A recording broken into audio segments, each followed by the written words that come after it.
अपना 9 है, क्लास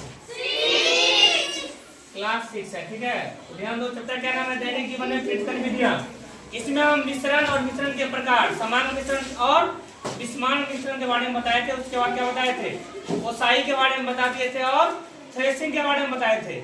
और कई पृथक विधि है, तो उसके बारे में जान लेंगे। ध्यान दो, तो एक है चालन विधि। क्या है? चालन विधि।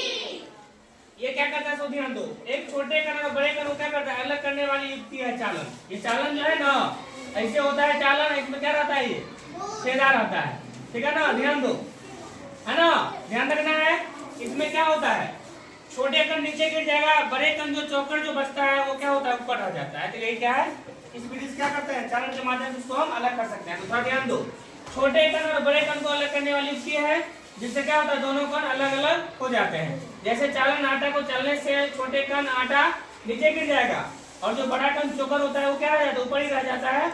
और ये क्या करता है? दोनों पदार्थ को अलग करने का काम करता है, ठीक है ना। यही क्या है? चालन विधि। अब ध्यान दो, अब है साधन। तो मान लो ठोस आधार, मान लो पानी में क्या है? मोटे मोटे या बड़े बड़े दाने हैं जो ठोस के रूप में रहता है। तो ध्यान दो, ठोस और तरल के मिश्रण में भारी अब क्या हो जाता है? नीचे बैठ जाएगा, है ना। इसी प्रक्रिया क्या करते हैं? अब साधन कहते हैं, मतलब वो नीचे बैठ जाता है, जम जाता है। अब ध्यान देना है निस्तारण के बारे में। ये भी एक विधि है, पृथक्करण विधि, अलग करने की विधि है। तो ध्यान दो, जब बर्तन को तिरछा करके जल को हटाया जाता है, तिरछा करके क्या किया जाता है? जल को हटाया जाएगा। ये विधि क्या हो जाएगा? निस्तारण विधि, ठीक है ना। जब जल को तिरछा करके क्या करेंगे? हटाएंगे जल को, क्या हो जाएगा? वो निस्तारण विधि हो जाएगा। अब है निस्यंदन विधि। तो जब चाय पीते हैं ना, चाय, तो चाय बनाते समय क्या करते हैं? उसको क्या करते हैं? छन्नी से छानने का काम करते हैं।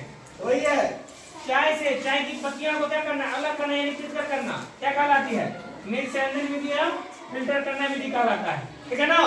उसके बाद ध्यान दो, क्या है? चुंबकीय पृथक्करण। तो देखते हैं कभी कभी चुंबक से क्या करते हैं? जो लोहा युक्त पदार्थ होता है उसको क्या करते हैं? चिपका चिपका के उसको अलग कर देते हैं, और जो दूसरा कण रहता है वो ऐसे ही रह जाता है। मतलब क्या?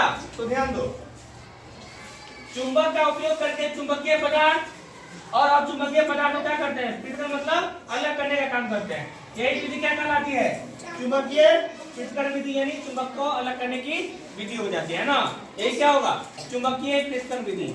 इस प्रकार से चुंबकों को चालन, अपसारण, निस्तारण, निस्यंदन और चुंबकीय पृथक्करण बता दिए। सब अच्छा से याद रखिएगा, ठीक है ना।